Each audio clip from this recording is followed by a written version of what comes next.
Bismillahirrahmanirrahim. Elhamdülillahi Rabbil alemin. Vessalatu vesselamu ala nebiyyina Muhammed ve alihi ashabi ecmaîn. Çalışaq ki, bizi düşündürən, bizi narahat edən bəzi məsələlərə öz fikrimizi bildirək.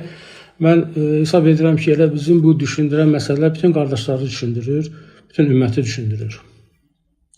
Və bir neçə sual olacaq. İstərdim ki, bu barədə fikir mübadiləsi edək, öz fikrimizi bildirək, danışaq, bir söhbət edək bu barədə. İlk sualım nəyə görə məhz bu sualdan başlayıram? Çünki mən düşünürəm ki, bir gün qəlbində zərrə qədər imanı olan hər bir kəsi bir gün düşündürməlidir. Nəinki düşündürməlidir, hətta o insan öz həyatında bir dəyişiklik eləməlidir. O ki, bizim müsəlmanlar bütün dünyada çətinlikdədirlər, sıxıntıdadırlar. Sözsüz ki, İslam düşmənləri həmişə fəaliyyət göstərib, göstərəcəklər də. Lakin bəzi elə müsəlman diyarları, ölkələri, torpaqları, qardaşlarımız var ki, onlar bizdən qat-qat çətin vəziyyətdə qalırlar. İlk növbədə Qazada baş verən, Fələstində baş verən hadisələr bizi düşündürməyə və bizim ürəyimizi yara yaratmaya bilməz. Çünki bu həqiqətən də sual da ondan ibarətdir ki, bu problem sırf həmin ölkədə yaşayan müsəlmanların problemidir, yoxsa bütün ümmətin problemidir. Yəni biz hədislərə baxsaq ki, bütün müsəlman ümməti bir bədən kimi olmalıdır. Siz bu hədisi daha yaxşı bilirsiniz və hər hansı bir bədənin bir hissəsində bir ağrı, sıxıntı olarsa, bütün bədən bunu hiss edir. Hər hansı birimizin dişi əgər ağrıyarsa, bütün bədən sızıldayır.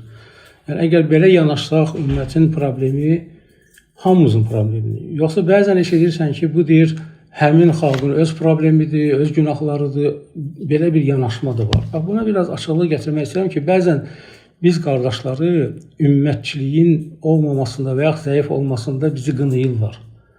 Bəzi hətta belə bidət əhliləri var ki, o barədə həddindən artıq ola bilər, çox danışırlar. Lakin bu məsələyə biz öz mövqeyimizi bildirməliyik ki, həqiqətən bu ümmət məsələsidir, yoxsa ki, bu lokal həmin xalqın problemidir. Bax, Abdurrahim qardaş, siz bu arada nə deyə bilərsiniz? Bismillahirrahmanirrahim. Elhamdülillah. Və salatu və selamu alə Rasulillah. Nəbiyyina Muhammedin və alə əlihi və sahbihi əcməin əmmə bəd. Mən də sizə təşəkkür edirəm. Təşəkkürə görə Allah razı olsun. Allah sizi xeyrə mükafatlandırsın. Və təbii ki, qeyd etdiyiniz məsələ həqiqətən də önəmli və əhəmiyyətli məsələdir. Çünki mən düşünmürəm ki, elə bir müsəlman olmasın ki, İslam aləmində, İslam dünyasında hər hansı bir müsəlmana və ya xüsusən də müsəlman mühit topluma, ələlxüsus bugün sosial şəbəkənin mövcudluğu olan bir vaxtda və baş verən o cür qətliamları müşahidə etmək, görmək və bunun bir fonunda o müsəlmanın qəlbində, imanında bir titrəyiş olmasın. Yəni, əlbəttə, bu məsələlər hər bir müsəlmanın yaralı, ağrılı, acılı yeridir. Yəni, hətta qeyri-müsəlmanlar belə bu şeydən, bu ağrı acını hiss edirlər, öz etirazlarını bildirirlər, yəni narazılığını bildirirlər. O ki, qaldı bir müsəlman olsun və onun müsəlman qardaşları, bacıları, körpə uşaqlar, günahsız uşaqlar orada qətliama məruz qalsın. Yəni, bu bir müsəlmanı, qəlbində zərrə qədər iman varsa, bunu titrətməlidir. Amma biz nə edə bilərik? Yəni, məncə burada sual olmalı ki, biz nə edə bilərik ki, yəni müsəlmanlar bu hala düşməsinlər, müsəlmanlar bu haldan çıxsınlar. Əlbəttə ki, bu kimi hadisələr baş verəndə, yəni bizdən əvvəl yaşamış ümmət alimləri olub, sələflərimiz olub. Yəni, onlar ta Peyğəmbərimizin sallallahu aleyhi və səlləmin vaxtından bu günə qədər bizim üçün bir yol qoyublar və bizim üçün qoyulan o yolun da yeganə bir çıxış yolu müsəlmanların öz dinlərinə qayıtmasıdır. Yəni, bir müsəlman əgər çıxır bugün, məsəl üçün, lapda, mən özümdən götürüm, çıxım YouTube'da başladım hakimlə danışmağa, emosional danışmağa. Yəni, bununla məsələ həll olunmur. Yəni, mən bunu çıxıb danışmaqla və ya mənim kimi yüz minlərlə insan çıxıb danışsın, bununla məsələ həll olunması deyil. Burada məsələ nədən qaynaqlanır? Məsələ bir müsəlmanın öz dininə doğru düzgün riayət etməməkdədir. İstər bizim toplumda olsun, istər qonşu ölkələrdə olsun və istər İslam dünyasının istənilən bir yerində yaşayan müsəlmanların halı olsun. Yəni, insanlar öz dinlərinə dönmədikcə Allah Teala onlara o izzəti, o şərəfi verməyəcək. Baxın, Muhammed sallallahu aleyhi və səlləm Ərəbistan yarımadasında tək tənha Məkkə şəhərində 13 il dəvət elədi. O, hansı kəlmə ilə dəvət edir insanları? La ilahə illallah. Deyir ki, bu kəlməni deyin, yəni Allahdan başqa ibadətə layiq haqq məbud olmadığına şahadət verin, tuflihu, nicətə çıxarsınız. Yəni, bir dənə bu kəlmə ilə. Niyə? Çünki bu insanın etiqadıdır. Əgər insanlar, müsəlmanlar bu kəlməyə doğru düzgün etiqad eləsələr, onların namazı da yerində olar, orucu da yerində olar, təqvası da yerində olar, qəlblərinin əməlləri də doğru düzgün olar. Ən azından özlərini tərbiyə eləmək üçün onların əllərində bir şans olar. Yəni, biz bugün baxırıq ki, biz İslam dünyasında çox təəssüflər olsun ki, insan namaz qılmır, amma durur, məsələn, elə böyük məsələlərdən danışır ki, və elə böyük məsələlər qabardır ki, yəni insan dərk eləmir sadəcə ki, onun məsuliyyəti nədən ibarətdir. Ona görə də biz öz dinimizə qayıtmadıqca o izzəti biz əldə edə bilməyəcəyik. Necə ki, Muhammed sallallahu aleyhi və səlləm insanlara dəvət elədi və Ərəbistan yarımadasında bir nəfər başladı dəvətə, Peyğəmbər kimi, və 13 il ərzində Məkkədə böyük bir kütləni dəvət elədi. Mədinə şəhərini dəvət elədi. 23 il ərzində bütün Ərəbistan yarımadasını artıq İslamı yaydı və oranı müsəlman diyarına çevirdi. Nə ilə? Yalnız öz dininə əməl etməkdir. Yəni, bizim çıxış yolumuz yalnız dinimizə sarılmaqdadır, ona bağlanmaqdadır. Allah razı olsun. İndi Ali qardaş, belə çıxır ki, İslam ümmətinin yəni Qazza problemi, Qüdsün bu halda olması İslam ümmətinin zəifliyini göstərir də, belə çıxır. Yəni, bu göstərici ola bilərmi? Bugün müsəlmanların orada çox belə əzilməsi, zəif olması, ətraf belə baxanda ərəb ölkələridir, lakin heç bir tədbirin görülməməsi, yəni bu bir İslam ümmətinin göstəricisi ola bilərmi Fələstin məsələsi? Elhamdülillahi Rabbil alemin və salatu və selamu alə əşrəfil ənbiyə vəl mürsəlin. Əşhədu ən la iləhə illallah və əşhədu ənə Muhammədən abduhu və rasuluhu. Doktor, mən də sizə təşəkkür edirəm, Allah razı olsun, gözəl mövzu açmışsınız. Və bəli, hətta alimlər deyirlər ki, Qüds bu ümmətin bir göstəricisidir. Göstəricisidir o yöndən ki, nə zaman ki, müsəlmanlar dinlərinə qayıdırlar, İslamı etiqadlarına qayıdırlar, imanı dəyərlərin özlərində yaşadırlar və o zaman Allah Teala Qüdsü verir müsəlmanlara. Və nə zaman ki, müsəlmanlar zəifləyirlər, nə zaman ki, dinlərindən, imandan, etiqaddan uzaq düşürlər və sanki Allah Teala bir cəza olaraq Qüdsü alır. Qüds İslam aləmində 3 müqəddəsdən biridir. Kəbədir, ən üstün olanı. Ondan sonra gəlir Məscid-i Nəbavi, Peyğəmbər sallallahu aleyhi ve sellem Mədinə şəhərində olan məscid. Sonra da Məscid-i Aqsadır ki, Qüds şəhərində yerləşir. Və Qüds sanki belə bir əhəmiyyət daşıyır İslam aləmində. Həqiqətən də biz baxdığımız zaman ki, Salahaddin Eyyubun vaxtında olsun Qüdsün fəthi, Ömər ibn Xattabın vaxtında olsun Qüdsün fəthi və yaxud da xaçpərəstlərdən qorunması və bugünkü günümüzdə və qiyamətin əlamətlərindən baş verən hadisələr var Qüds barədə. Hamısı görürsünüz ona dəlalət edir ki, bu ümmətin, o təkcə Filistin xalqının dəyəri deyil. Sadəcə Filistin xalqının vətənidir. Bizdən, başqalarından fərqli olaraq onların vətəni sayılır. Amma müqəddəs olaraq bütün müsəlman ümmətinin müqəddəsidir və bütün müsəlman ümməti buna görə məsuliyyət daşıyır və orada bu günlərə axıdılan haqsız qana görə, orada törədilən soyqırıma görə, orada uşaq qətliamına görə, qadın, qoca qətliamına görə, bəli, biz hamımız üzülürük, biz hamımız ona duacıyıq və Uca Allah tezliklə fərad istəyirik. Əlimizdən gələn başqa bir kömək olsa, zaten onu da əsirgəmərik. Çünki bu müsəlmana yaraşmaz ki, əlində imkan olduğu halda qardaşından köməyini əsirgəsin. Çünki Allah Rasulü sallallahu aleyhi ve sellem də buyurur ki, sizlərdən biri əgər öz qardaşına yardım eləyə bilirsə, qoy onu eləsin. Və təbii ki, hər kəsin gücü, qüdrəti daxilində. Allah razı olsun.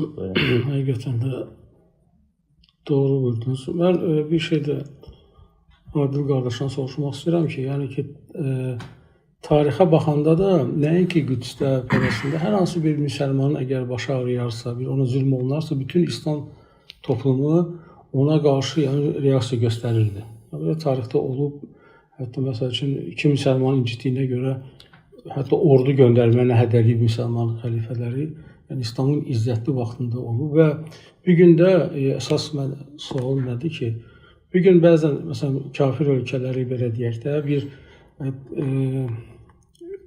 güya ürəkləri yanırlar Fələstinə görə. Yəni, biz də dinimizdən bilirik ki, məhz müsəlmanın qardaşı və dostu da, kafir heç vaxt səni istəməz, heç vaxt istəməz ki, bizim dinimiz inkişaf eləsin. həm də ki, bax fikir versək, son 30-40 ildə təvhid əqidəsi dünyada çox yayılır da. O vaxta kimi bir pozitiv bir dövr var idi. İndi əlhəmdülillah təvhid əqidəsinin yayılmasına, hətta keçmiş Sovet dövlətlərində belə təvhid əqidəsinin yayılması, ibadət edəni çox, bu da böyük bir müsəlman artmasıdır. Sözsüz ki, onlar da bunları görürlər, heç vaxt istəməzlər. Yəni, onlar da bilirlər bu nədir. Ona görə yəni, inanmaq olarmı ki, onların belə dəstəyi olsun və yaxud ürəkləri yansın və s. Yəni, biz daha ağıllı olmalıyıq da, inanmamalıyıq bəzi belə deyək, tələlərə və s. O barədə nə deyə bilərsiniz? Adı qardaş. Elhamdülillah və salatu və selamu alə Rasulillah. Əşhədu an la ilahe illallah vahdehu la şerike leh və əşhədu enne Muhammeden abduhu və rasuluhu əmmə ba'd. Mən də sizə təşəkkür edirəm. Allah razı olsun belə bir məclis təşkil etdiyinizə görə. Birincisi, yəni belə bir sual, yəni buna oxşar sual böyük alimlərdən biri olan Şeyx Allah Rahiməhullah verilir. Sual verən deyir ki, yəni belə bir vəziyyətdə, yəni müsəlmanların yəni tapdaq altında olduğu, əzildiyi bir vəziyyətdə, yəni biz heç nə eləmədən oturmağımıza görə yəni günah daşıyırıq mı? Və şeyx birinci orada sualı düzəldir. Deyir, sual düzgün deyil, deyir, heç nə eləmədən oturmaq, yəni insan heyvanzat deyil ki, yəni heç nə eləmədən otursun. Çünki insanın, müsəlmanın şəriki olmayan tək Allaha ibadət etməsi ən böyük əməl sayılır. Sual belə olmalıdır ki, yəni belə bir vəziyyətdə yəni bizim üzərimizə düşən nədir? Və sonra müəyyən qaydaları, həm qovni və həm şəri qaydaları izah edir.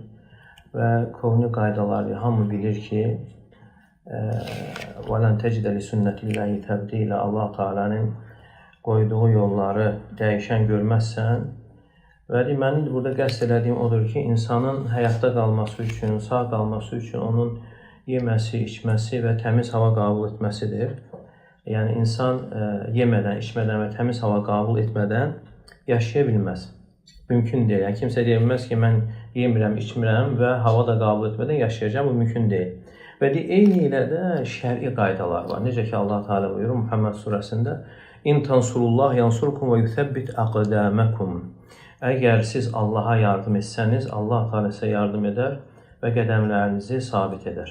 Yəni, Allah Teala'nın yardıma ehtiyacı yoxdur. Burada nəzərdə tutulan, yəni Allah Teala'nın əhkamlarını yerinə yetirsəniz, Allah Teala yardım edər və qədəmlərini sabit edər.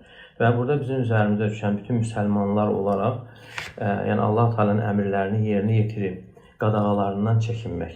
Nə qədər müsəlmanlar bunu doğruldursa və bir o qədər də Allah Teala'nın yardımı yaxın olur. Hətta İbn Teymiyyə Rahiməhullah da deyir ki, yəni tarix boyu nə vaxt yəni xurafat, bidətlər və yaxud şirk, yəni ümmətdə çoxalıb, onda düşmən həmişə yəni güclü olub, üstün gəlib, qalib olub və buna görə də yəni bizim üzərimizdə düşən yəni onu doğrultmaqdır, Allahın əmirlərini. Və hətta İbn Məsud radiyallahu anhu da buyurur ki, İnnəmə tuqatilunə bi'amalikum. Yəni siz əməllərinizlə vuruşursunuz. Deməli, bəzən olur ki, insan belə danışır və hətta heyfsləndiyini, belə kədərləndiyini də belə izhar edir. Həqiqətən görürsən, insana çox ağır gəlir məsələ. Amma insanın əməlində dəyişiklik görsənmir. Ona görə alimlərdən biri deyir ki, yəni kim bu hadisələr baş verəndən sonra, yəni ora Allah Teala'nın yardımı gəlməsi üçün öz günahını tərk edib. Məsələn, hər bir insan bilir ki, özünün müəyyən bir günahı var. Yəni, bir qəti qərar olaraq mən bu gündən bu günahlarımı tərk edirəm Allah üçün və eyni zamanda ora yardımın gəlməsi üçün.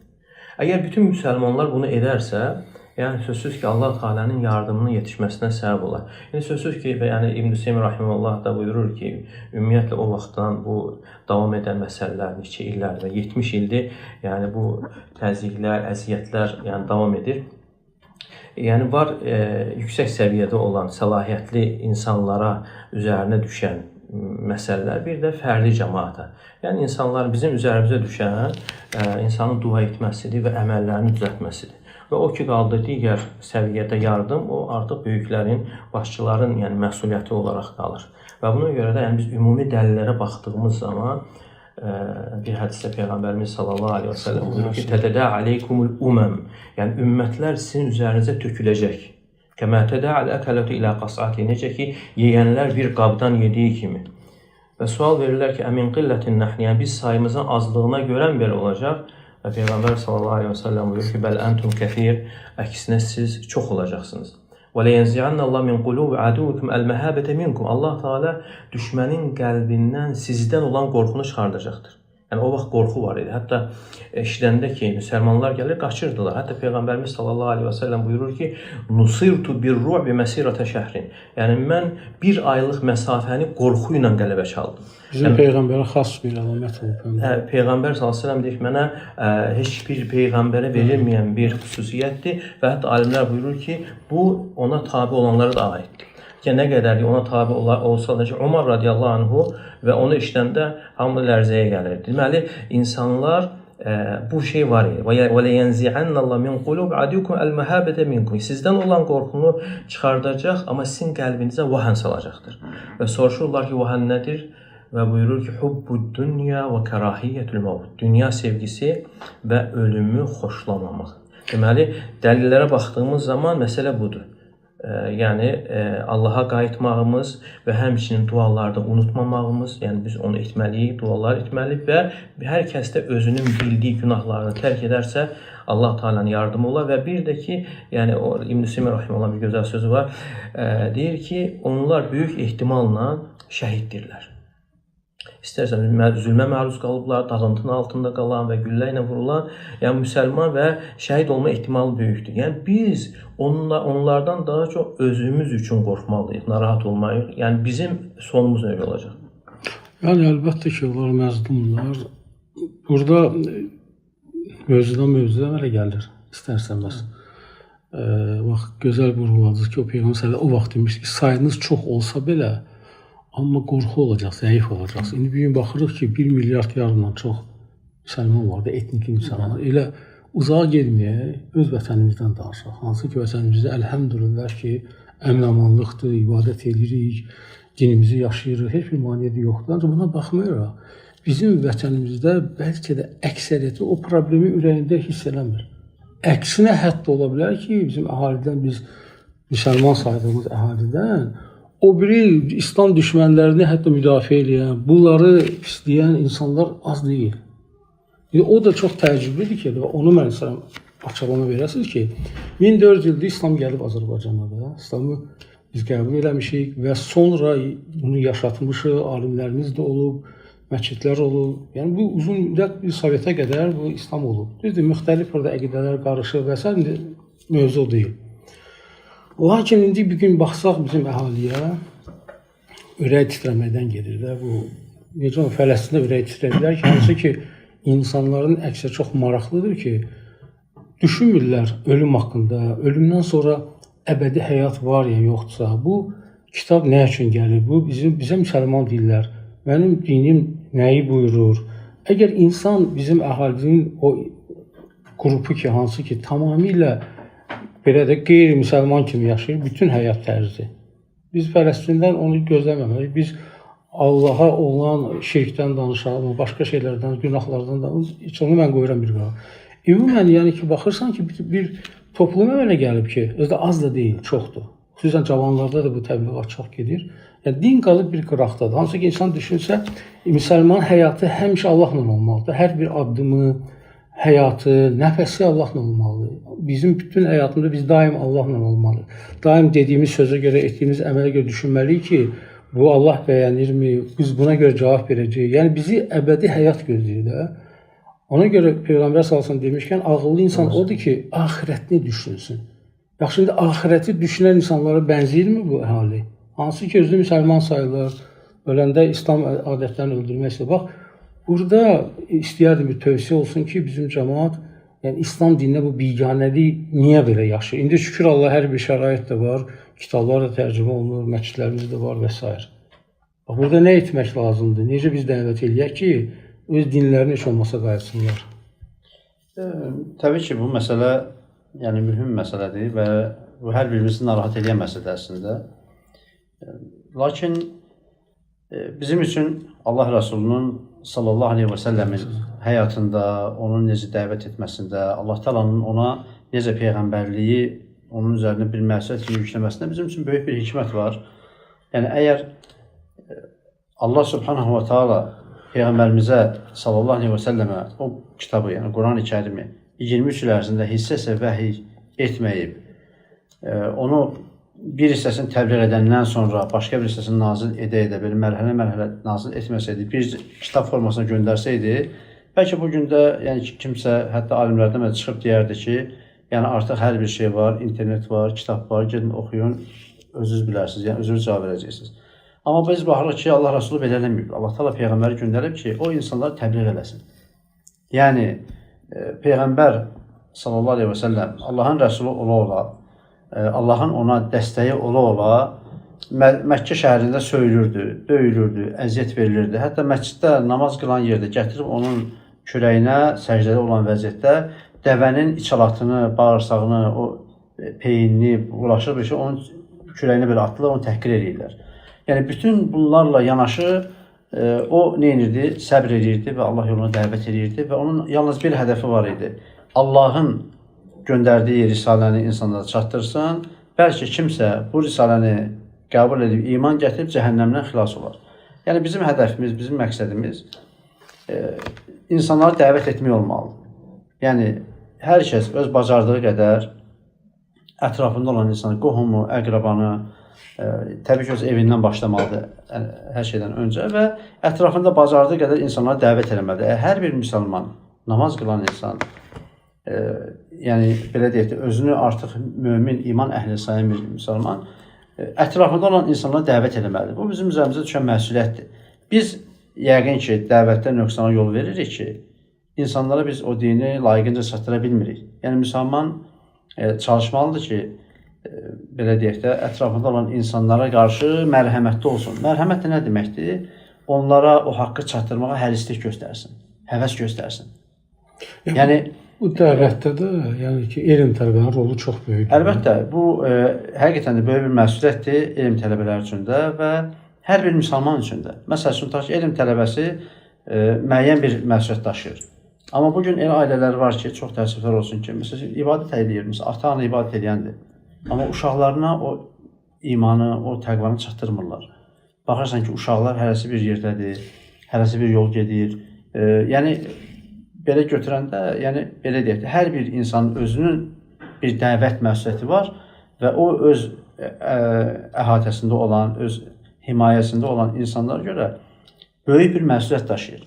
Əgər hər bir insan, hər bir müsəlman, yəni, dəvət eləsə, yəni cəmiyyətdə belə o gördüyümüz hallar, təkcə bu bizim cəmiyyətdə deyil. Çox müsəlman ölkələrdə bu hal mövcuddur. Hətta Ərəb ölkələrində də yəni bu hal faciəvi bir vəziyyətə gəlib. Ona görə ki, insanlar dəvətdən soyuyurlar. Yəni bu da ən böyük yanlışdır və hər bir kəs çalışmaq ki, dəvət eləsin. Amma hoş qaldı insanlara, kimlər ki, sən söylədiyiniz insanlar var ki, məsələn, laqeyd yanaşırlar.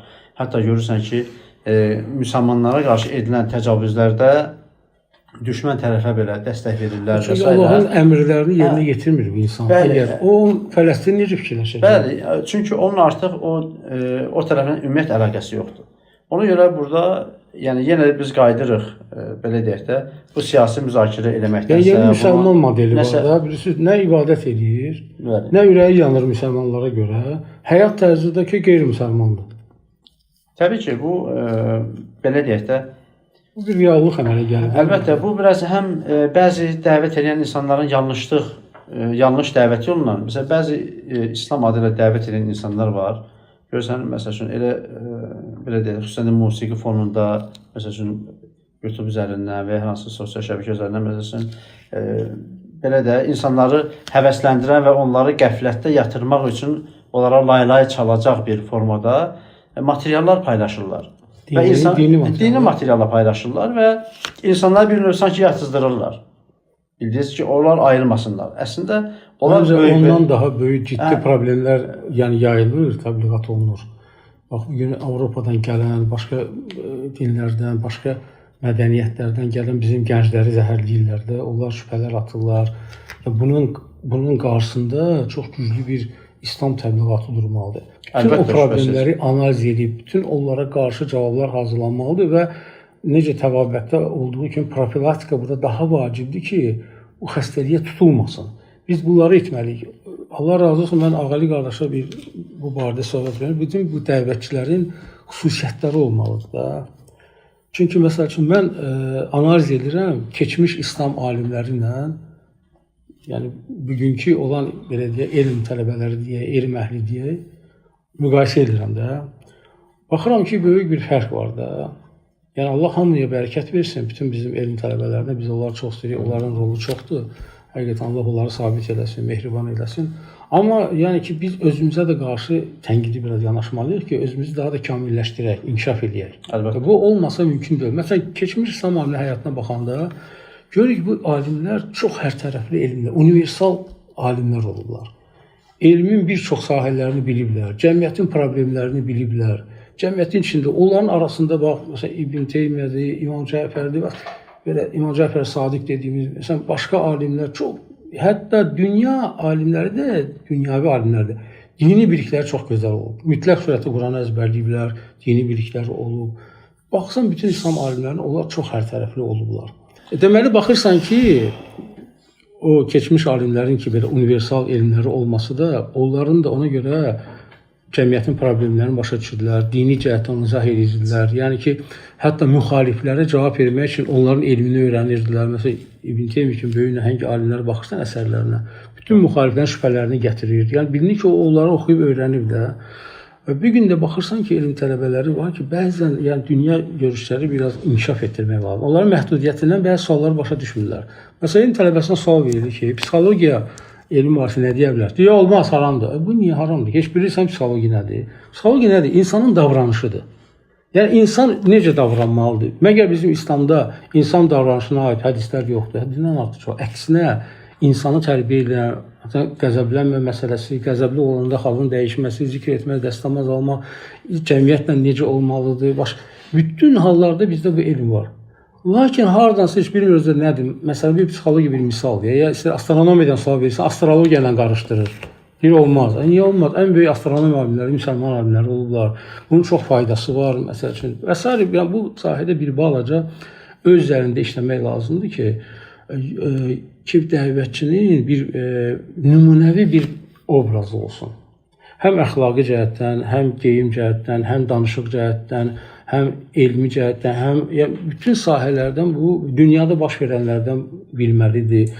Mən demirəm siyasətdən danışsın və lakin o başa düşməlidir birinə baş verir. Çünki onun auditoriyası insanlardır da, cəmiyyətdir. Onlar da çox şeylər narahat edir.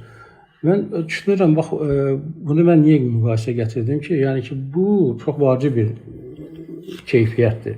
Amma ümumən sizcə, məsəl üçün, bax, bir gün cəmiyyətdə dəvət edənin hansı xüsusiyyətləri sizcə olmalıdır ki, bu daha bərəkətli olsun bu dəvət? Allah razı olsun doktor. Yenə də çox gözəl və önəmli məsələyə toxundunuz. Allah Teala Quran-ı Kərimdə buyurur ki, Allah Adəmə hər bir şeyin adını öyrətdi. Burada alimlər deyirlər ki, bu hər bir şey ümumi olaraqdır. Və Allah Teala Adəmə hər şey öyrətdi. Çünki niyə görə? Adəm bu dünyaya gəlmişdi, bu dünyaya yaşayacaq idi. Onun bu dünyada həm dünyavi vəzifələri, görevləri və ehtiyacları var, həmçinin də axirəti, yəni Allah qarşısında olan məsuliyyəti, görəvi, vəzifələri və üzərinə düşən haqlar vardır. Və bu beləcə qiyamətə qədər hər bir insanın üzərinə düşən bir şeydir ki, bu da təlim adlanılır ki, yəni insanın təlimə ehtiyacı var. Və bu təlim deyildikdə həm dini, həmçində dünyavi. Bu günləri niyə görə din alimləri arasında dünyavi elmlər zəifləyib? Çünki artıq dini dünyadan ayırıblar. Əvvəllər həmin o sizin adınız çəkdiyi dini, o dünyavi elmlər məscidlərdə tədris olunurdu. Sonra universitetlər açılandan sonra universitetlərdə həm o elmlərlə yanaşı axirət elmləri də tədris olunurdu. Ona görə müsəlman alimləri həm tibbi bilirdi, həmçində sizin adını çəkdiyiniz və çəkmədiyiniz digər dünyavi elmlərdən də xəbərdar olurdu. O vaxt ki artıq din dünyadan ayrıldı və sanki din mühümmatçılıq kimi bir obrazda qaldı. Sadəcə bu dindarlara aid olan bir şeydir. İnsanların işi deyil. Din bir vəzifə kimi, bir görəv kimi və yaxud da bir xüsusiyyət kimi cəmiyyətlər də hallandırıldı qərəzli olaraq və sonra dini dünyadan ayırdılar. Amma o ki qaldı ki, məxsusi olaraq bizim cəmiyyətimizdə, məsələn, niyə görə bizim, məsələn, ilahiyyatçı kimi tanınan dəvətçilərimiz, məsələn, niyə görə dünyəvi elmlərdə o qədər çox bilmirlər? Onun, məsələn, müxtəlif, birincisi elə deyil, tam olaraq elə deyil. Bizim bəzi qardaşlar var ki, 2 universitet qutarıblar, bu ilə də dəvətdə çalışır. Bəzi, əlbəttə. Məsələn, bəzi tələbələrimiz də var ki, məsələn, onların, belə deyək də, tədris dönəmi elə bir keçid vaxtına düşdü ki, məsələn, şəxsən bizim öz vaxtımızda, bizim məktəbdə, qonşu məktəbdə qaçqınlar qalırdı. Bizim məktəbə də o uşaqlar, həmin o məktəbli uşaqları gəldi. Müəllimlər 6 aylandı, maaş ala bilmirdilər, heç bir tədris olmadı. Biz də beləncə elmdən məhrum olaraq qaldıq. Məsələn, mən özüm gedib xarici dildə, başqa ölkədə universitet oxudum. Mən öz ölkəmdə, öz ana dilimdə universitet oxuya bilməzdim. İnşallah ki, oxuyardım. Görürüz ki, müəyyən səbəblər var. Amma inşallah ki, gələcək nəsil, bu günlərə Allah həmd olsun. Yəni ki, biz həm də biraz gec yaşlarımızda başladıq dünyəvi elmlər, şəri elmlərdə öyrənmək. Amma bu günlər, məsələn, bizim artıq binövrəli uşaqlarımız yetişir ki, onlar az yaşlarından artıq nədir, həm məktəblərinə, dərslərinə fikir verirlər. Həmçinin də bu şəri elmləri öyrənirlər, Qurani Kərimi əzbərləyirlər. Və zaten insan Qurani Kərimi əzbərlədikcə və ərəb dilini öyrəndikcə onda böyük bir zehin yaranır. Və həmin o zehin nəticəsində o insan dünyavi elmlərdə rahatçılıqla mənimsəyə bilir. Düşünürəm, başqa dillərdə öyrənməkdə problem yoxdur. Məsələn, yaşadığımız ölkənin tarixini öyrənməliyik, mədəniyyətinə xəbərimiz olmalıdır, nə proseslər, yəni bu məsələləri biz yaxşı bilməliyik. Təbii ki, doktor. Bax, məsələn, sahabələr deyir ki, Allah Rasulü sallallahu aleyhi ve sellem bizə hər şey barədə danışdı. Hətta deyir, göydə uçan elə bir qanad çırpacaq quş yox idi ki, onun barədə bizə məlumat vermiş olmasın. Allah razı olsun. Hər şey, yəni dünyanı da, ahirəti, yəni təlim belə bir şeydir ki, insanın təlimə hər tərəfli ehtiyacı var. Amma çox təəssüflər olsun ki, bugün dəvətdə olan, hətta dini təhsil almış, bəzən çox paradoksal bir haldır bu. Bəzən cəmaata din öyrədən, cəmaata ağıl verən, əxlaqdan dərs deyənlər biri oğru olur, birinin psixoloji problemləri olur, biri şərəfsiz olur, biri şəxsiyyətsiz olur, biri elə bir kişiliyə sığmayan əməllər edir ki, heç bunu bəlkə ibadət etməyən biri bunu özünə sığışdırmaz. Onun içində nəsə bir şey var ki, qoymur ki, bunu etmək olmaz. Ancaq bəzən təəssüflər olsun ki, biz hətta deyirəm, cəmaata din öyrədən insanlardan bəzən elə hərəkətlər görürük də, bu yəni ki, çox böyük belə bir düzdür. Biz bəlkə insanların əksəriyyəti yaxın insanlar və yaxud da ki, onlarla ünsiyyətdə olanlar daha yaxşı bilir. Ancaq əksəriyyət bunu bilmirlər. Belə bir paradoksal bir haldır var. Təəssüflər olsun ki, belə yenə də deyirəm, normal insana zid, psixologiyasına zid problemlər yaşanır. Çox təəssüf, şükür Allah ki, onlar çox deyirlər və Allah onların şərrindən bütün ümməti qorusun. Yəni onları da Allah Taala düzəl məsələlər ifşa eləsin ki, hamı da onları görsün. Allah Taala'dan istəyirəm ki, hamımızı islah eləsin. Xüsusən də bizim elm tələbələrini həmişə yüksəkdə qoysun və onları heç vaxt aşağı salmasın. Mənim sonuncu sualım Adil qardaşadır. Ümumiyyətlə biz həmişə şükür etməliyik hər bir nemətə görə. Bugün də gözəl bir məclis oldu. Bunun çoxlu təlimlər gördük, çoxlu yəni ki, gözəl qardaşlar var burada, ünsiyyət elədik, ürəyimiz açıldı. Bunlar hamısı bir nemətlərdir. Adil qardaş, bəzən baxırıq ki, bizim bu həyat tərzimizlə bu qədər nemətlərin olmasına biz bunların şükrünü verə bilərikmi? Çünki baxırıq sahabələrin həyatına, tabinlərin, onlarda çox az, istəyir yemək olsun, istəyir milik olsun, başqa çox həddindən artıq az bir nemətlərlə, komfortla belə deyək. Buna baxmayaraq bizdən qat-qat çoxlu ibadətlər edirlər, həyatlarını verirdilər İslam uğrunda, gecə-gündüz çalışırdılar, elm alırdılar, yəni ki, qardaşlarına dəstək olurdular. Məsələn, sahabələr olur ki, gedirdilər, hambalıq edirlər ki, o pulu sədəqə versinlər, məsəl üçün. Yəni ki, onlar o qədər, məsəl üçün, çoxlu yaxşılıq, amma eyni zamanda onun müqabilində yeməkləri az idi, nemətləri az idi. İndi bizə baxanda, avtomobil var, kondisioneri var, yeməklər həddindən artıq çoxdur. Bütün bunların hamısını, çünki o hədisə uyğun oldu. Necə ki, Peyğəmbər səsinin bir gün o ağacın altında sahabə ilə otururlar ki, bunun biz verməliyik də hesabını verəcək. İndi bu həyatla sizcə, bu həyat tərzi ilə nə dərəcədə realdır ki, biz hələ rahat cənnətə gedən kim fikirləşir özümüzü?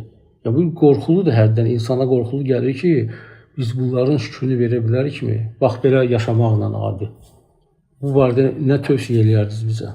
Necə şükrü qaldıraq biz? Ümumiyyətlə, şükür yəni dərəcə olaraq uca dərəcə sayılır. Çünki Allah Teala şükredenlerin mükafatını mütləq verəcəyini buyurur. Necə ki buyurur, وَسَنَجْزِ şakirin. Biz şükredenlerin mükafatını mütləq verəcəyik. وَسَيَجْزِلَّهُ şakirin. Allah Teala şükredenlerin mükafatını mütləq verəcəkdir. Amma başqa mükafatlara gələndə isə, əməllərə gələndə isə Allah Teala istəyinə bağlayır. Yarzuqu mən yaşa, istədiyinə ruzu verir. Və yağfiru limən yaşa, istədiyini bağışlayır. Və yətubu alə mən yaşa, istədiyini tövbəyə müvəffəq edir. Amma şükrə gələndə buyurur ki, onların mükafatı mütləq veriləcəkdir. Və iblis, şeytan biləndə ki, şükrün mükafatı böyükdür. Bir söz verdi ki, qarşısına məqsəd qoydu ki, bütün bəşəriyyəti azdıracaq, onlar şükredənlərdən olmasın deyə. Necə ki Allah Teala Quranda buyurur, A'raf surəsində şeytandan hekayət edərək iblisdən ثُمَّ لَأَتِيَنَّهُمْ مِنْ بَيْنِ أَيْدِيهِمْ وَمِنْ خَلْفِهِمْ وَعَنْ أَيْمَانِهِمْ وَعَنْ شَمَائِلِهِمْ وَلَا تَجِدُ أَكْثَرَهُمْ şakirin. Sonra mən onların önündən, arxasından, sağından və solundan gələcəyəm. Sən onların çoxunu şükreden tapmayacaqsan. Yəni bu sadəcə şeytanın zənni idi, iblisin zənni idi. O bilmirdi gələcəyi, amma zənni doğru çıxdı. Doğru çıxmasına dəlil Allah Teala'nın sözüdür ki, وَقَلِيلٌ مِنْ عِبَادِيَ الشَّكُورِ. Mənim şükreden bəndələrim azdır. İnnehu kana abdan şakura adlandır Nuh Aleyhisselam. Deməli, şükreden bəndə olmaq, şükredənlərdən olmaq uca bir məqamdır. Yəni, insanın şükredənlərdən olması üçün nə etməlidir? Ümumiyyətlə, şükür, alimlər buyurur ki, qəlblə, dillə və həmçinin əməllə yerinə yetirilir. Qəlblə insanın etiraf etməsidir.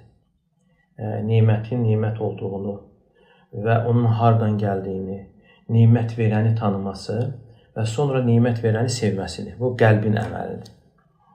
Əgər də bir insan bir şeyin nimət olduğunu bilmirsə, onun hardan gəldiyini bilmirsə, nimət verəni necə sevsin?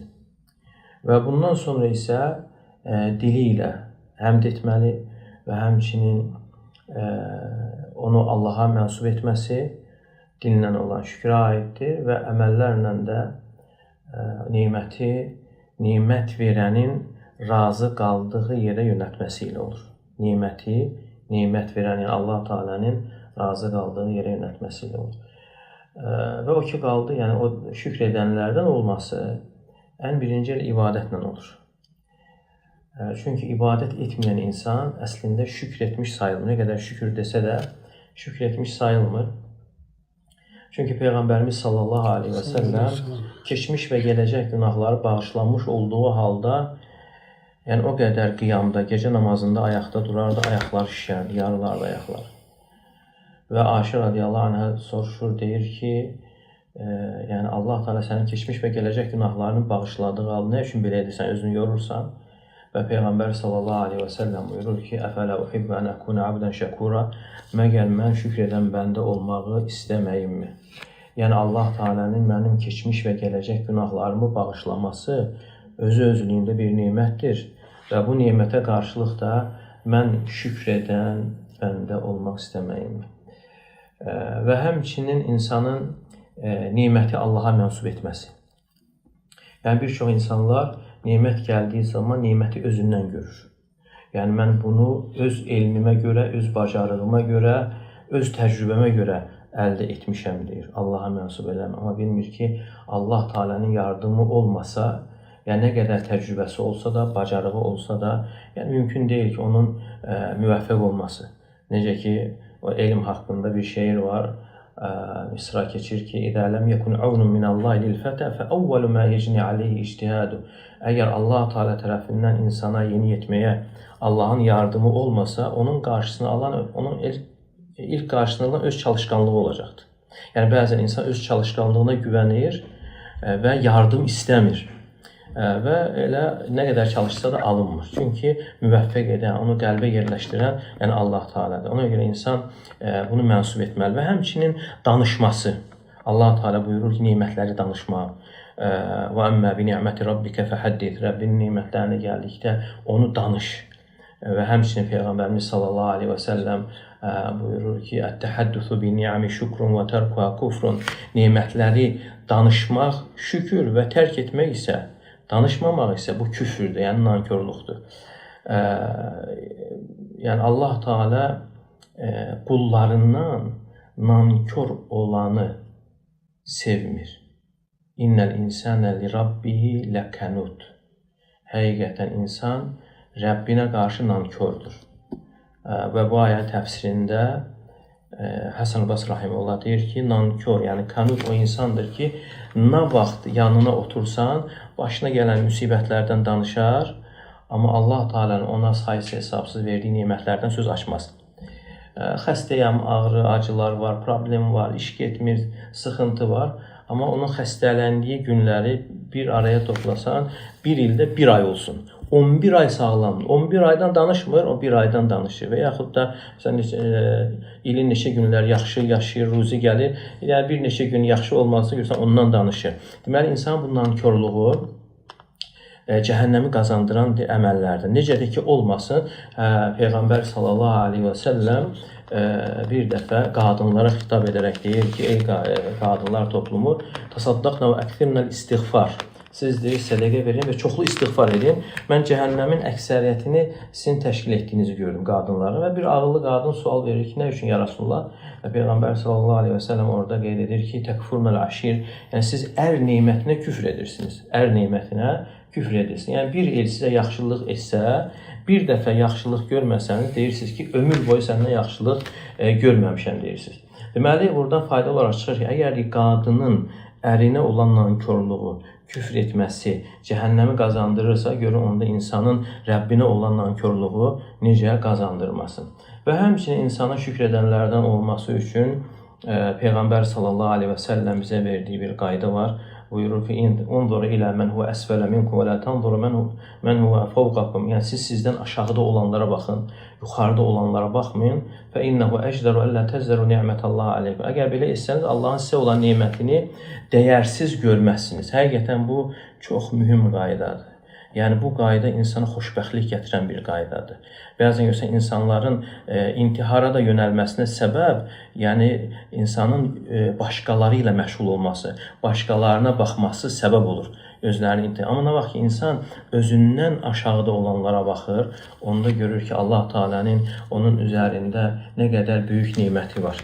Amma yuxarı baxanda, sonra öz içərisində olduğu nemətə gələndə, hansı ki ondan milyonlarla insan məhrumdur, onu nemət kimi görmür. Çünki daha üstünlüyü, daha yaxşısını görüb. Bu, həm belə dünyavi nemətlərdə, həmçinin dini nemətlərdə də əksinə insan daha yuxarı baxmalıdır. Və bir də ki, insan xəstəliklər, müsibətlər üz verdiyi zaman da bunu tətbiq edə bilər. İnsan nə qədər şiddətli ağrılar, acılar, müsibətlər üz verərsə, ondan da ağrını insan fikirləşərsə, yenə bilər ki, Allah Teala'nın onun üzərində böyük neməti var. Necə ki, biri deyir ki, mən bir xəstənin yanına getdim, gördüm ki, xəstəliyin şiddətindən insan inildiyir. Və mən ona dedim ki, sən Allaha şükür elə ki, sənin soyuqdan, yağışdan, küləkdən qorunacaq yerin var, daldalanacaq yerin var, isinəcək yerin var, üstəlik sənə xidmət edən də var. Sən xatırla küçə-bacaya atılanları, nə onların soyuqdan qorunacaq yeri var, nə də onlara xidmət edən var. Deyir ki, ikinci dəfə getdiyim zaman artıq inildəmirdi. Deməli, insanın bu cür düşünməsi sözsüz təsəlli tapmasına səbəb olur. Hətta məsələn Allah Teala cəhənnəm əhli haqqında deyir ki, onlara fayda vermir. Amma dünyada elədir ki, insan fikirləşəndə ki, hər tərəfdə bir müsibət var, daha şiddətliləri var, onda insan təsəlli tapar. Xansə radiyallahu anhə bir döyüşdə 10 yaxınını itirmişdi, bir döyüşdə. 10 yaxın yoldaşıdır, qardaşı, digər yaxın qohumlarını və deyir ki, əgər öz yaxınları üçün ağlayanlar olmasaydı, mən özümü öldürərdim. Deməli, insanın belə düşünməsi, ətrafa baxması, yəni təsəlli tapmasına, hətta intihara cəhd etmək istəyirsə, onun da qarşısını almasına səbəb olur. Ona görə şükür məsələsi olduqca mühümdür. İntihar özü bir başqa mövzudur. İnşallah nə vaxtsa biz ona qayıdarıq. Çox maraqlıdır. Allah razı olsun. Bu nankörlük həqiqətən də bu, Allah əgər insan nankör adlandırırsa, bu deməkdir ki, əksəriyyəti nankördür. Hətta baxırıq ki, biz ibadət əhlində də biz Keçən il ailələrin dağılması haqqında, qardaşlıq problemləri haqqında biraz danışdıq. Bəzi nankorlar vardı ki, o qədər faydalı şeyləri unudub, ona baxmayıb, hansısa nəyisə bir misal gətirib, o aşağıda onlara beyninə nə gəldi onu yazmağa. O da hiss olunur ki, o xəbis bir qəlbin, xəstə bir qəlbindir. İnsan həqiqətən də şükür etməlidir ki, bugün qardaşlar ailələrin dağılma problemindən danışır, Allah zikr edir, qardaşlığı düşünür, ürəkləri yanı var da. Ancaq görürsən ki, bəzi nankorlar, mən bunu nankor adlandırıram, həqiqətən də onları görmədən nəsə bir söz atsın, nəsə bir replik atsın və s. Nəysə, Allah Teala bizim müsəlman qardaşları bu dində sabit eləsin, tövhid üzərində sabit eləsin, elm tələbələrinə Allah bərəkət versin, onları da dində sabit eləsin. Allah mərsi Quranlarda yenə də təşəkkür edirəm. Allah razı olsun mallarına, mülklərinə, ailələrinə bərəkət versin. Bayaq qeyd olunan məsələyə də münasibət olaraq, yəni ümumiyyətlə insanların, yəni dinlə Allahdan uzaq düşməsinin məsələn səbəb olaraq da, yəni bəzən səbəblər axtarılır, diaqnoz qoyulmalı, sonra onun da müalicəsi axtarılmalıdır da və əgər diaqnoz düzgün qoyulmasa və sonra olunan müalicə əlbəttə ki, düzgün olmaz. İndi biz belə baxanda, yəni dünya səviyyəsində böyük hücum var. Bəli. Yəni elə şeylər var ki, yəni artıq birbaşa, yəni evə girir, evə təlqin edir, dəvət edirlər və xüsusən də iman məfhumunu aradan qaldıran verilişlər, seriallar olsun, hətta demək olar ki, multifilmlərdir. Bunlar hamısı məqsəd yönlü çəkilir. Yəni elə bil ki, müsəlmanlarda iman məfhumu, düzgün iman məfhumunu aradan qaldırırlar. Məsələn, misal olaraq bəzən göstərirlər ki, qadın hicablı Kəbədə həccə gedir, dua edir, ibadət edir. Yəni sonra həmən qadının məsələn yarıçılpaq şəklini dəniz kənarında orada-burada məsələn bunu göstərirlər. Yəni bununla nə demək istəyirlər? Deməli insan namaz da qıla bilər, bunu da edə bilər. Yəni bu buna zidd deyil. Halbuki bu məsələlər imanın kökünə zidd olan məsələdir. Çünki iman düzgün olarsa, doğru iman insanı bu şeylərdən yəni çəkindirir. Deməli insanlarda nə formalaşır? Deməli bu da olar, bu da olar. Elə bil ki cənnət də olar, cəhənnəm də olar. Halbuki bunlar bir yerdə ola bilməz. Yəni mümkün deyil. Yəni insanda düzgün iman, o gerçəkləşdirilən iman insanı bu əməllərdən çəkindirən bir şeydir. Və həmçinin yəni alimlər nə buyurur? Deyirlər ki, bu hücum əsas ateizm və bu yaxın bu 40 ilə qədər, 2040-a qədər, yəni bunun üzərində işləyirlər ki, ateizm yayılsın. Sonra bu LGBT və bir də narkotikin qanuniləşdirilməsi. Yəni bunun bilinməsi nə dərəcə mühümdür? Yəni ailələr, müsəlman ailələr öz uşaqlarını qorumalıdırlar. Çünki indi tərbiyə valideyn eləmir, tərbiyəni bu cihazlar edir. Əgər buna düzgün baxılmasa, nəzarət olmasa, yəni hətta doğru yolda olanlar belə aradan qalxacaq. Bizim müsəlmanlar da alternativ bir metodlar qoymalıdır ki, bu uşaqlarla, gənclərlə bağlı ki, biz bunu qadağan edirik, lakin əvəzinə nəsə verməliyik də. Bunların bir cəmiyyət şəklində uşaqların ünsiyyətini, bunlar üçün maraqlı proqramlar eləyir, həm idmanda, həm elmdə, həm dostluqda, bir yerdə. Biz buna müxalif, xüsusən deyirsiniz ki, bütün dünya mübarizə aparır, mən başlayanda da ondan başladım ki, biz də ona qarşı tədbirlər görməliyik. Uşağın həyatını, İslamı maraq yaratmalıyıq, İslamı sevgi yaratmalıyıq. Yalnız qadağalarla, əmrlərlə belə alınmır. Yəni uşaq psixologiyasını biraz maraqlı eləmək və halal yollarla, halal çərçivədə etməliyik. Bu da bizim biraz ona görə dünya elmlərində elm tələbəsi bilməlidir ki, belə metodların işlənməsində bir yerdə, komanda şəklində işləməyi bacarmalıyıq biz. Bir yerdə məsləhətlə eləyək. Qızların, qadınların çox xüsusi proqramlar olmalı, uşaqlar çox xüsusi, yeniyetmələr çox xüsusi. Məsələn, institut tələbələri, tutaq ki, bizim bir müsəlman gəncimiz məktəbi qurtarıb instituta gedib. Bax, onun həyatı orada necə olmalıdır? Ona xüsusi tövsiyələr hazırlamalısınız. Və yaxud əskərliyə gedən bir cavan gedir əskərliyə. Onun üçün xüsusi tövsiyələr hazırlamalısınız ki, İslam çərçivəsində bu nələri etməməlidir, nələrə xüsusi fikir verməlidir. Bax, bunlar üçün biz formalaşdırmalıyıq. Biz formalaşdırmırıq, alternativ variant vermirik. Onlar da düşürlər elə bir cəmiyyətə, onlar üçün çox çətindir, onlar cihaddadılar onlar. Açığın da deyək ki, bizim çox qardaşlarımız var ki, o cəmiyyətə düşəndə sınırlar bəzən. Onlar dözə bilmirlər o şeyə. Yəni biz yardım etməliyik burada. Sözsüz ki, Allahın yardımını istəyib onlara əlimizdən gələn etmək. Allah razı olsun. Gözəl toxundunuz, aktual məsələlər həqiqətən də belə. Görürsünüz, bu məsələdə ümumiyyətlə, yəni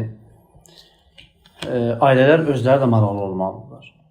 Bilirsiniz, yəni bir çox hallarda insanlar qarşılarında onları gözləyən təhlükəni dərk etmədiyinə görə o şeylərə əhəmiyyət vermirlər. Amma yəni burada ailələrin dəstəyi olmasa, o həmin o proqramlardır, o müəyyən bir aktivitelərdir, məsələn, uşaqlar üçün eləmək, yəni bunları gerçəkləşdirmək mümkün olmur. Çünki valideynlərin o təşəbbüsü olmasa, onların istəyi, həvəsi olmasa, yəni bu praktikadan da keçirilmiş bir məsələdir. Ona görə yəni burada hər bir müsəlman bu məsələdə özünü ayaq saxlamalıdır, çalışmalıdır ki, yəni bu məsələlərdə daha diqqətli, daha həssas davransın. Yəni çox müsəlman ailələr var ki, evində və ailəsində məsələn 5 uşağı var, öz ailəsindən başqa heç kəsi tanımır məsələn. Problem var. Ona görə də heç olmasa bizim bayramlar var da. Ramazan bayramı, Qurban bayramı biz müəyyən səviyyədə çox maraqlı keçirdə bilərik də. Biz bunu niyə etmirik? Və Allah sizdən razı olsun. Sizin fəaliyyətinizi bilirik, sizin kurslarınızda xəbərimiz var, çox işlər görürsünüz. Lakin bu tək-tük olmamalıdır da, belə deyək. Evet, kütləvi olsa daha faydası olar. Bu barədə düşünürəm bir dəfə yığışmaq, nə bilim, seminar deyək, konferans deyək, keçirmək lazımdır ki, biz də özümüzə uyğun bir yol seçməliyik də, belə deyək. Öz övladlarımızı qoruyaq, heç olmasa da gələcək fitnələrdən. Əlbəttə ki, yəni bu hamımızın üzərində bir məsuliyyətdir, şübhəsiz ki. Bir də bayaq qeyd elədiniz, yəni biz necə eləməliyik ki, yəni müsəlmanlar bir olsunlar və insanların dəvət haqqında, yəni çox mühüm məsələlər biz burada müzakirə elədik. Əslində, yəni bəzi məsələlər düzdür, bəlkə də yəni bizim üzərimizdə olan bir məsələlərdir. Sadəcə biz indi məcbur qalıb. Olsa da fikrimizi bildirməliyik də. Yəni öz mövqeyimizi bildiririk. Amma çox təəssüf doğuran bir haldır ki, yəni bu mən hər dəfə məsəl üçün məscidə gedəndə, o toplumu görəndə, məsələn görürsən ki, iki qardaş üz-üzə gəlir, illərlə bir-birinə can deyib can eşidiblər, amma bir-birinə salam vermirlər, bir-birinə məsələn düşmən kimi baxırlar, bir-birinə çəp baxırlar. Yəni bunlar hamısı əslində onlar dərk eləmirlər ki, yəni onlar öz emosiyalarının sadəcə qurbanıdırlar. Və bu emosiyalar, nəfslərinə onlar xidmət edirlər. Emosiya normal bir şeydir, amma nəfs məsələsi... Biz emosiyanı cilovlamaq lazımdır da. Yəni emosiyaları cilovlamayanda o artıq insanı pis yönlərə aparır da. O çox təəssüflü bir şey deyim, üzr istəyirəm Əbrahim. O dönəm mən Çıxır məscidində imamı ilə bir yerdə idim də. Çox problemlərdən danışdıq. Xüsusən də ki, oradakı indi ora tez-tez gedib gələn cəmaatın namazdan qabaq, iqamə vaxtı, səs-küylü olması illərdir davam edir. O imam da elə sözlərdən istifadə edir ki, bu məsələ həll eləmək üçün. İnanın, hər bir özünə hörmət edən müsəlman o sözdən sonra mən düşünürəm ki, heç vaxt da bu pozmamalıdır müəyyən. Ancaq buna baxmayaraq, bu problem, mən buradan məcburam, buradan da bunu deyim ki, siz əlhəmdülillah, hörmətli qardaşlar, siz nə qədər minlərlə insanlar sizi izləyirlər, sizə qulaq asırlar, sizdən bəhrələnirlər. Yəni, bax, bu məscidin ibadət yeridir, zikr yeridir, Quran oxunan yeridir. Dəfələrlə də məscid imamına biz itaət eləməliyik, o məscidin imamıdır. Əlbəttə. Lakin biz əksini, yəni bu məsələ problem düzəlmir. Başa düşürsünüz? Yəni, mən hərdən düşünürəm ki, bu toplumdan mən nə gözləyirəm? Əgər elemental bir məsələdə bunlar bir yerə gələ bilmirsə, Allah üçün nəfsini yığıb, dilini məsəl üçün qarına qoyub, ya susub məsəl üçün biraz nəfsləri yığıb edə bilmirlərsə, bunlardan biz nə böyük şeylər gözləyirik, məsəl üçün. Əlbəttə ki, ona görə yəni müsəlmanların o halı... Siz də hər yerdə deyin, onlara bəlkə sizə qulaq asarlar. Təsir edir. Yəni o dönəm məscidin imamının danışması belə çox ürək ağrıdır ki, bizim qardaşlar məsəl üçün məsələdə biraz nəsə heç düzəlmirlər. Siz yəni insanların yəni o hala düşməyinin ən böyük səbəbi insanlar öz nəfslərini tərbiyə eləməməkləridir. Yəni bəlkə bu dərsləri artıraq bu barədə.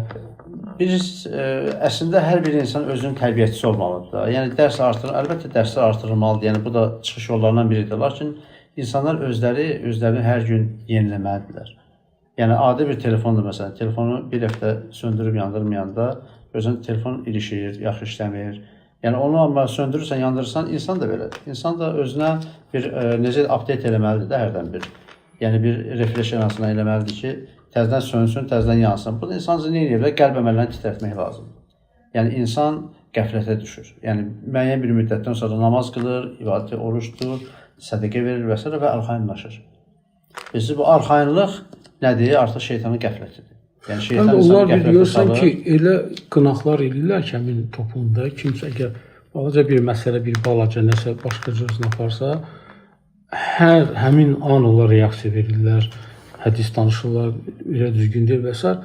Hansı ki, o bir alimin sözü var, deyir, mən niyə, ondan soruşlar, sən niyə başqalarını heç vaxt qınamırsan? Deyir, mənim özümün o qədər günah problemlərim var ki, mən o qədər özümdə məşğul, mənim heç vaxtım var, yəni ki, gücüm var, başqalarını qınayım, özümlə gündəyəm, deyir, belə də. O artıq vara sahibidir. Yəni, vara, yəni imanın, belə insanın pis imic yaranır. Bizim cəmaat haqqında, bax, belə bir hərəkətdə pis imic yaradırlar. Hansılar ki, əlhəmdülillah, əqidəmiz, mənhəcimiz düzdür. Lakin bu imic məsələsi var və bugünkü əhali də, xalq da, belə deyək, onlar əsas bizim davranışımıza baxır, əxlaqımıza baxır. O bizim nə əqidəmizi, nə mənhəcimizi görmür. O baxır, biz necə özümüzü aparırıq, dediyimiz söz əməllə düz gəlir ya yox, nə dərəcədə biz özümüzü cəmiyyətdə mədəni aparırıq. Bu faktlar çox vacibdir dəvətdə. Əlbəttə. O sizə hörmət edəsə, sevsə, sizin dediyinizə də qulaq asacaq. Yox, o sizdə bir antipatiya yaratsa, da o siz Qurandan nə qilsə ayə gətirin. O qulaq asmayacaq. Yəni, əməllərimiz daha çox dəvətdir, nəinki sözlərimiz. Allah razı olsun. Başqa əlavə edilmək istəyirsinizsə, əlavə edin. Çox şad olduq, sizinlə bir yerdə olduq. Həqiqətən çox faydalı oldu. Allah sizə bərəkət versin. Allah razı olsun.